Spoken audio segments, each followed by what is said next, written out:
Assalamualaikum warahmatullahi wabarakatuh. Perkenalkan, nama saya Tagan Ramdhani. Saya berasal dari kelas IF 04 dengan NIM 24116129. Di sini saya akan mempresentasikan atau memaparkan materi mengenai sejarah generasi komputer. Oke, kita lanjut. Apa sih itu komputer? Secara sederhana, komputer adalah alat elektronik yang dapat menerima, mengolah, dan menyajikan data berdasarkan serangkaian instruksi. Mengapa evolusi sangat penting? Oke, perkembangan komputer telah mengubah setiap aspek kehidupan manusia, dari cara kita bekerja, berkomunikasi, hingga hiburan. Maka, kita harus memahami evolusinya, membantu kita menghargai teknologi yang akan kita miliki saat ini dan memprediksi masa depan. Lanjut. Oke, kita mulai dari generasi pertama ya teman-teman. Dari 1940 sampai 1956.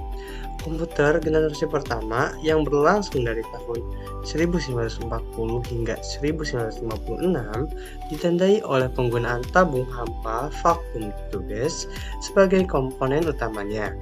Teknologi ini membuat komputer berukuran sangat besar seperti ENIAC, menghasilkan panas berlebih dan membutuhkan daya listrik yang sangat besar. Karena masih sangat primitif, komputer ini dioperasikan menggunakan bahasa mesin yang rumit dan memiliki kapasitas memori yang sangat terbatas. Oke, lanjut kita ke generasi kedua, yaitu memasuki era 1956, penemu transistor menjadi pemicu revolusi komputer generasi kedua. Transistor menggantikan tabung hampa yang tidak efisien, menghasilkan komputer yang berukuran jauh lebih kecil, lebih cepat, lebih andal, dan lebih hemat energi. Pada generasi ini pula, bahasa pemrograman tingkat tinggi seperti Fortran dan COBOL mulai diperkenalkan, yang membuat komputer ini mudah diprogram dan mudah digunakan secara luas untuk aplikasi bisnis serta ilmiah. Next, kita ke generasi ketiga, dari 1964 sampai 1971. Generasi ketiga membawa lompatan besar melalui teknologi sirkuit terpadu atau integrated circuit atau disingkat IC, di mana ribuan transistor dimasukkan ke dalam satu keping silikon kecil. Inovasi ini tidak hanya membuat komputer semakin cepat dan efisien, akan tetapi juga memungkinkan pengembangan sistem operasi yang lebih canggih serta penggunaan keyboard atau monitor untuk interaksi. Akibatnya, komputer menjadi lebih terjangkau dan dapat diakses oleh lebih banyak kalangan, tidak lagi terbatas pada institusi besar. Next, kita ke generasi keempat, yaitu dari 1971 sampai sekarang. Nah, dimulai pada tahun 1971, generasi keempat ditandai oleh penemuan mikroprosesor yang penyatuan seluruh komponen CPU ke dalam satu chip tunggal.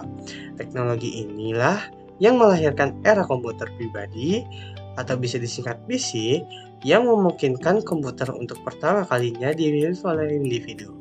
Perkembangan antarmuka, penggunaan grafis atau GUI dan mouse, serta kemunculan jaringan internet membuka komputer menjadi alat yang sangat ramah pengguna dan fundamental bagi kehidupan modern kita. Next, generasi terakhir, yaitu dari saat ini dan masa depan. Nah, di generasi kelima yang mencakup masa kini dan masa depan, berfokus pada pengembangan kecerdasan buatan, yaitu AI dan pemrosesan paralel. Tujuannya bukan lagi sekedar membuat komputer lebih cepat, melainkan memberinya kemampuan untuk belajar dari data, menalar, dan berinteraksi secara alami dengan manusia. Contoh nyata dari generasi ini adalah asisten virtual seperti Google Assistant, sistem rekomendasi di Netflix, serta konsep Internet of Things yaitu IoT yang menghubungkan miliaran perangkat cerdas. Next, kita ke pembahasan perkembangan arsitektur komputer. Nah, di balik evolusi fisiknya, arsitektur komputer juga berkembang. Fondasi utamanya adalah arsitektur von Neumann, di mana data dan instruksi program disimpan dalam satu memori yang sama. Sebuah konsep yang masih digunakan hingga kini. Seiring waktu, desain prosesor pun berevolusi menjadi dua pendekatan utama. CISC yang memiliki instruksi kompleks seperti pada laptop kita, dan RISC yang instruksinya lebih sederhana dan efisien, yang kini mendominasi di dunia smartphone. Oke, untuk kesimpulannya, yaitu untuk secara keseluruhan, evolusi komputer adalah perjalanan yang sangat luar biasa dari mesin yang seukuran ruangan menuju perangkat cerdas di genggaman kita. Setiap generasi yang ditandai oleh inovasi kunci seperti transistor, sirkuit terpadu, dan mikroprosesor telah secara eksponensial meningkatkan kekuatan komputasi sambil terus mengurangi ukuran dan biayanya. Perjalanan ini akan terus berlanjut, menjanjikan masa depan di mana teknologi akan semakin terintegrasi dengan kehidupan kita secara mulus. Oke, terima kasih untuk perhatian teman-teman.